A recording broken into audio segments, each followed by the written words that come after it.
ഞാൻ എഴുന്നേറ്റ് എൻ്റെ പിതാവിൻ്റെ അടുത്തേക്ക് പോകും. ഞാൻ അവനോട് പറയും, പിതാവേ, സ്വർഗത്തിനെതിരായും നിന്റെ മുൻപിലും ഞാൻ പാപം ചെയ്തു.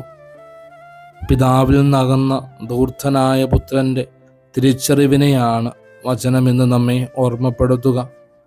തപസ്സുകാലം തിരിച്ചറിവിൻ്റെ കാലമാണ്. എത്രമാത്രം ഞാൻ എൻ്റെ പിതാവിൽ നിന്ന് അകലെയാണ് എന്ന് ഈ കാലഘട്ടം നമ്മെ ഓർമ്മപ്പെടുത്തുന്നു.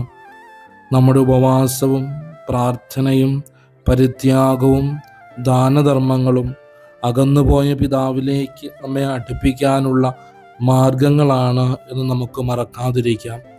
ഈ പിതാവിലേക്ക് തിരികെ ചെല്ലുവാനായിട്ട് പ്രത്യേകമാംവിധം നമുക്ക് പരിശ്രമിക്കുകയും ചെയ്യാം. കർത്താവേ, എൻ്റെ അനുദിന ജീവിതത്തിൽ എൻ്റെ സ്വാർത്ഥ താല്പര്യങ്ങൾ മൂലം, എൻ്റേതായ പാപങ്ങൾ മൂലം ഞാൻ അങ്ങിൽ നിന്നും അകന്നുപോയി. കർത്താവേ, എൻ്റെ വീഴ്ചകളെപ്പറ്റി കൃത്യമായ ബോധ്യം നൽകി അങ്ങിലേക്ക് തിരികെ നടക്കുവാൻ എന്നെ അനുഗ്രഹിക്കണമേ. ആമേൻ.